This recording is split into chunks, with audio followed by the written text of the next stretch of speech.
तो बांग्लादेश में एक बार फिर से भड़की हिंसा के बाद बवाल मचा हुआ है और एक और घटना सामने आई है, जहां शनिवार सुबह उपद्रवियों ने पूर्व पीएम खालिदा जिया की बांग्लादेश नेशनलिस्ट पार्टी यानी कि बीएनपी के एक नेता बिलाल हुसैन के घर को आग के हवाले कर दिया। इस दौरान बिलाल हुसैन और उनकी 3 बेटियां घर के अंदर ही मौजूद थी और इस हमले में घर में सो रही 7 साल की मासूम बच्ची की जलकर मौत हो गई है, जबकि परिवार के 3 अन्य सदस्य गंभीर रूप से झुलस गए। ये पूरी घटना लक्ष्मीपुर सदर उपजिला के भवानीगंज यूनियन के पश्चिम 4 मानसा गांव की हुई, जहां पर पुलिस के मुताबिक ये शनिवार सुबह हमलावरों ने पहले बिलाल हुसैन के घर के दोनों दरवाजे बाहर से बंद कर दिए।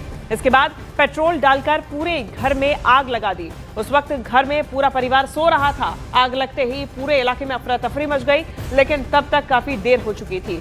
खुद बिलाल हुसैन इस पूरे घटनाक्रम के बाद झुलस गए। उनका इलाज स्थानीय अस्पताल में चल रहा है, जबकि दोनों बेटियों को बेहतर इलाज के लिए ढाका रेफर किया गया। लेकिन इस पूरे घटनाक्रम के बाद एक 7 साल की मासूम बच्ची उसी घर में जिंदा जलकर मौत के घाट उतर चुकी है।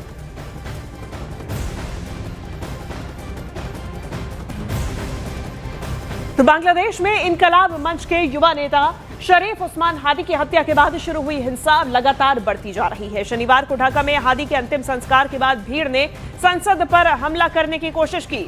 हादी को दफनाने के बाद भीड़ ने नारेबाजी करते हुए संसद की तरफ मार्च किया और परिसर में घुसने की कोशिश की। इससे ढाका में अगस्त जैसे हालात पैदा होने का अंदेशा बन गया, जब शेख हसीना के खिलाफ सड़क पर उतरे युवाओं की भीड़ ने संसद परिसर में जमकर उत्पाद मचाया था। अधिकारियों ने बताया कि हालात को बिगड़ता देख सुरक्षा बलों ने दखल दिया और मार्च को रोका, जिसके बाद सुरक्षा बलों ने हल्का बल प्रयोग करते हुए प्रदर्शनकारियों को तितर बितर कर दिया।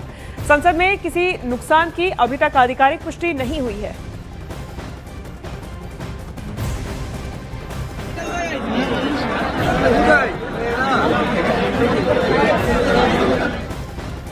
और इससे पहले बांग्लादेश की राजधानी ढाका में शनिवार को कड़ी सुरक्षा व्यवस्था के बीच शरीफ उस्मान हादी को दफनाया गया।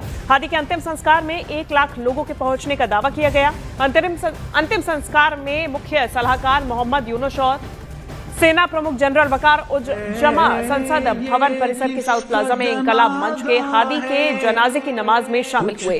हादी की मौत के बाद बांग्लादेश में राजकीय शोक घोषित किया गया।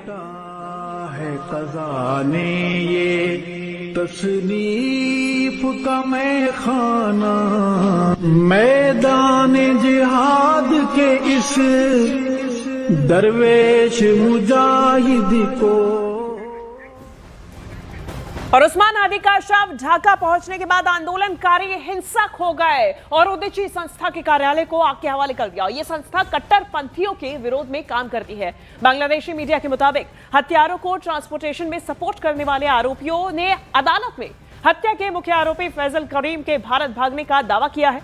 इधर भारतीय सेना भी एक्टिव हो गई है और बांग्लादेश के हालात पर नजर बनाए हुए है। दरअसल 12 दिसंबर को नकाबपोश बंदूकधारियों ने ढाका के विजयनगर इलाके में इनकलाब मंच के प्रवक्ता हादी के सिर में गोली मार दी थी। उनको इलाज के लिए सिंगापुर भेजा गया, जहां पे गुरुवार को उनकी मौत हो गई। हादी की मौत के बाद देश में अशांति फैल गई। कई जगहों पर हिंसा हुई, तोड़फोड़ हुई। आंदोलनकारियों ने ढाका में 2 प्रमुख मीडिया हाउसेस, आवामी लीग के कार्यालय को फूंक दिया।